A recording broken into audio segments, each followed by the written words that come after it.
어제 경찰에 긴급 체포된 노상원 전 국군정보사령관은 국회에서 계엄 해제가 의결된 직후인 4일 새벽 1시 반 김용현 전 국방장관의 전화를 받았을 만큼 김 전 장관과 가까운 사이로 계엄 포고령 초안을 작성한 걸로 추정된다고 야당이 지목한 인물입니다. 비선 실세라고 보여지죠. 김용현, 노상원 정보사령관으로 이어지면서 별도의 예비역과 현역의 어떤 사조직을 만들어서 일부 정보사 출신 예비역과 현역으로 점조직처럼 만들어서 이렇게 하지 않았나 싶습니다. 노 전 사령관은 긴급 체포 직전 SBS와 전화 인터뷰에서 정보사를 선관위에 제일 먼저 투입한 건 계엄 선포 뒤 예상되는 자료 훼손을 막기 위한 거라고 말했습니다. 얼마나 다급했으면 선관위부터 제일 먼저 투입 지시를 했겠어. 어떤 계엄이나 이런 것이 걸리면 선관위를 폭파하거나 서버 아니면 서버를 들고 튀거나 증거를 없애거나 뭐 이럴 우려가 있다고 판단했으니까 거기를 가서 지키고 있으라고 했겠지. 선관위 서버를 통째로 떼오라고 지시한 혐의 등으로 구속된 여인영 방첩사령관처럼 극우 유튜버들의 부정선거 음모론과 같은 맥락의 주장입니다. 계엄군이 선관위 여론조사 심의위를 점거했던 이유를 추정할 수 있는 말도 했습니다. 여론을 아무리 자기가 노력을 하고 진정성 있게 해도 제가 여론도 이게 실제 여론인지 조작하는 여론인지 모르겠지만 이게 제대로 나오는 것이 아닌 것 같다. 윤석열 대통령의 지지율이 낮게 나오는 여론조사와 관련해서도 음모론자들의 주장을 믿고 계엄군을 투입했음을 알 수 있는 대목입니다. SBS 김태훈입니다. 경찰은 계엄 당시 노상원 전 정보사령관이 자신의 사조직 수사 2단으로 제일 먼저 중앙선거관리위원회 서버부터 확보하려 했다고 밝혔습니다. 윤석열 대통령이 계엄 명분으로 내세운 부정선거 의혹에 대한 수사를 노 전 사령관이 주도하려 했던 겁니다.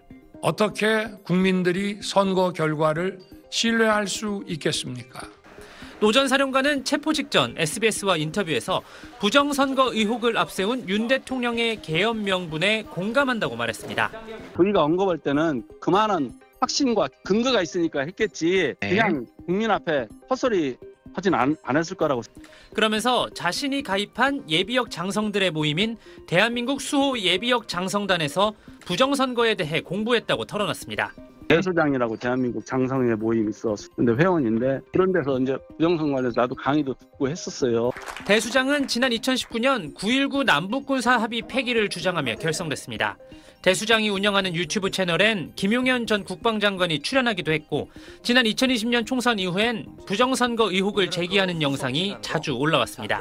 사전투표는 투표자 수를 부풀렸다는 것, 그리고 4, 5일간 투표함이 아무도 모르는 곳에서 보관돼 있었다는 거. 노 전 사령관은 계엄 당시 계엄군 수백 명이 선관위에 신속하게 투입된 것과 관련해 이렇게 말했습니다. 선관위를 고발하면 소용이 없다. 왜? 증거 부족해서 각하되니까. 어쨌든 헌법기관이라고 그런 그 테두리 안에 있는데 그것을 그냥 하기가 쉽겠냐. 노 전 사령관이 대수장 회원으로 활동한 게 위헌적 계엄을 기획하는 과정에 영향을 미쳤는지 밝혀져야 할 걸로 보입니다. SBS 민경호입니다. 민간인 신분인 노상원 전 사령관이 국군정보사령부 정모대령에게 진급을 미끼로 연락해온 건 지난 10월 초순쯤이었습니다. 정 대령은 노 전 사령관이 진급을 도와주겠다, 내가 장관을 잘한다고 해 요청을 거부할 수 없었다고 최근 진술한 걸로 확인됐습니다. 이후 노 전 사령관은 부정선거 관련 책 제목이나 유튜브 링크 등을 보내 자료 정리를 요구했고 10월 중순쯤엔 미국산 메시지 앱인 시그널 통화로 특별한 임무가 있을 수 있으니 똘똘한 놈으로 선발하라고 말했다고 정 대령은 진술했습니다. 비상계엄이 선포된 지난 3일 중앙선거관리위원회 장악을 위해 투입된 정보사 요원들의 선발 업무가 이 무렵 본격 시작됐단 겁니다. 이후 정 대령이 문상호 정보사령관으로부터 장관의 지시를 받았다, 중대한 일이 있을 것이고 중앙선관위에 가야 될 수 있다는 언지를 받은 건 11월 9일에서 10일 무렵이었다고 했습니다. 노 전 사령관으로부터 A4용지 10여 쪽 분량 문건도 전달받았는데 정 대령은 문서에 계엄이란 글자가 있었던 걸로 기억한다고 진술했습니다. 해당 문건에는 체포 대상인 선관위 직원들의 명단이 포함됐고 정 대령과 김봉규 대령 등의 역할이 상세히 적혀 있었던 겁니다. 문 사령관은 국회에서 계엄 당일 임무를 받았다고 증언했는데 오전에 지시를 받았고 그 오전에 팀 편성을 제가 지시를 했습니다. 이미 계엄 선포 2달 전부터 실행을 위한 준비가 시작됐고 3주 전 계획이 담긴 문건까지 공유됐습니다. SBS 한성입니다. 비상계엄 이틀 전 전현직 군 인사들이 모여 사전에 계엄을 기획하고 모의했던 1차 롯데리아 회동. 고위공직자 범죄수사처는 최근 계엄 기획자로 지목된 노상원 전 정보사령관이 이 회동에서 밝힌 선관위 장악 계획에 관한 구체적인 진술을 확보했습니다. 노 전 사령관이 당시 선관위 직원이 30명쯤 될 텐데 회의실로 데려오고 저항하는 사람이 있으면 케이블 타이로 묶어놓으라고 지시했다는 겁니다. 또 선관위 홈페이지 관리자를 찾아 홈페이지에 부정선거를 자수하는 글을 올리라고 지시했다는 진술도 확보했습니다.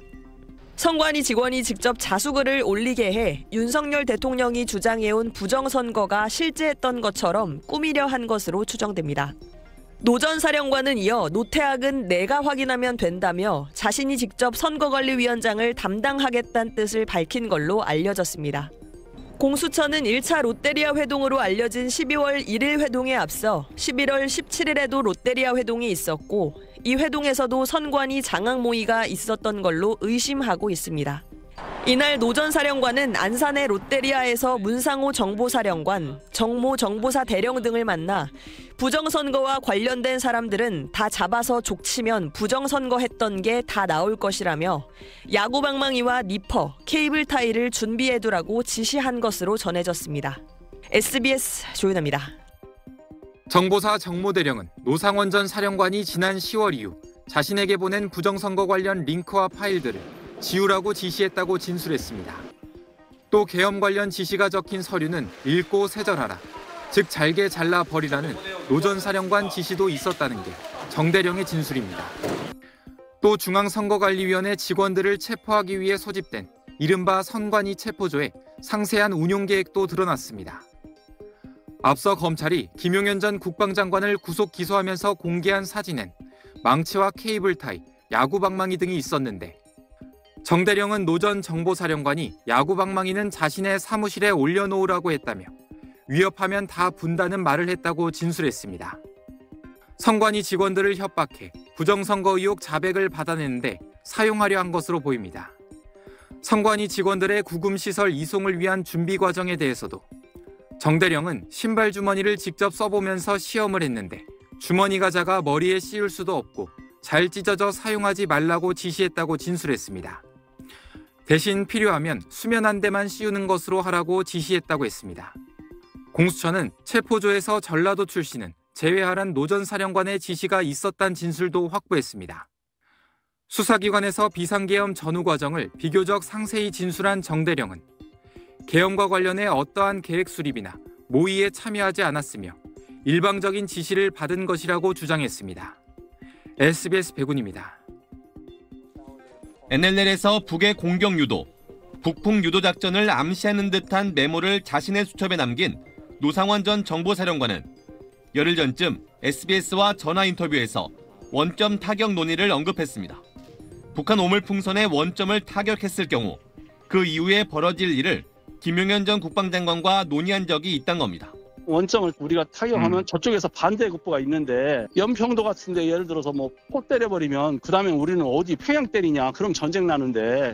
자신이 오물풍선 원점 타격에 반대했다고 해명하는 얘기였지만 두 사람이 원점 타격을 논의한 적이 있다는 점도 동시에 인정한 셈입니다. 노 전 사령관은 다른 방식의 대응을 제안했었다고 말하기도 했습니다. 오물풍선 같은 것이 만약에 계속 저쪽에서 공격하면 우리는 오물풍선을 똑같이 만들어서 하든가 아니면 전단 공격 있잖아요. 실제로 노상원 수첩엔 오물풍선이란 단어도 등장했는데 원점 타격이나 전단 공격 등을 두 사람이 계엄에 활용하기 위해 논의했던 건 혹시 아닐지 의구심이 커지고 있습니다. 지난 10월 평양 무인기 사건도 다시 도마에 오르고 있습니다. 당시 북한은 평양 상공에 등장했던 무인기가 출발한 지점이 백령도라고 주장했습니다. 전 무인기에는 정치 선동 오물 살포 계획과 살포한 이력이 정확히 기록돼 있습니다. 백령도와 NLL의 거리는 10km 이내로 가깝습니다.